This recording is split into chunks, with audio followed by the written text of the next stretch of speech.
Time zones and solar time are both very different, but they both tie together. Both of these things tie together because they help us keep time. This is Time Zones and Solar Time in Plain English by Maria and Jessica. Why is it 5 p.m. in Kansas City and 1 p.m. in Hawaii? Well, it's because of our time zones. There are 24 time zones. Each time zone is one of the 24 hours in a day. Time zones were established at the base of the prime meridian at England Greenwich Observatory. Before time zones were made, railroad constructors found train schedules very difficult because each city kept a different time. To solve this problem, Canadian Sir Stanford Fleming suggested the establishment of 24 time zones, one every 15 degrees of longitude.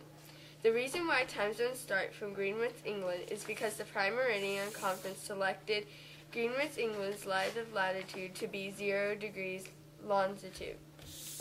Time zones are based on segments of longitude. Since lines of longitude narrow at the poles, so do our time zones. The International Dateline is similar to the Prime Meridian, just on the other side of the world. The purpose of the International Dateline is to separate two consecutive calendar days. So to better explain the International Dateline works, imagine you were in a street. There was a line drawn down the middle of the street. The line, however, wouldn't be completely straight. So if you were to stand on the right side of the line, you would be one day ahead than if you were to stand on the left side of the line. So to answer the question why it's 5 p.m. in Kansas City and 1 p.m. in Hawaii is that there are 6 time zones in between these 2 points. So all you do is subtract 6 hours from 5 p.m. because you're going east to west. You would do the opposite if you were going west to east. There is also an international time called Greenwich Mean Time. Greenwich Mean Time, also known as Zulu time, is a universal measure of time often used by the military. Unlike our clocks that spring forward and fall back an hour for daylight savings, GMT stays the same year-round. How GMT works is that it's the average time that the Earth takes to rotate from noon to noon. So it's like solar time, which is our next topic.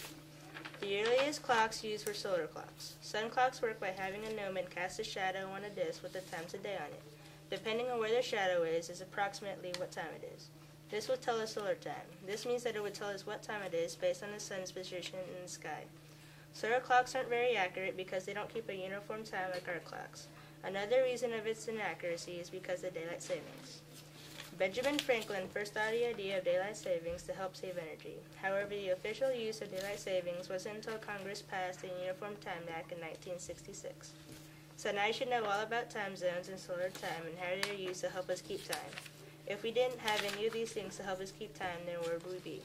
For more information about time zones and solar time, go to these websites.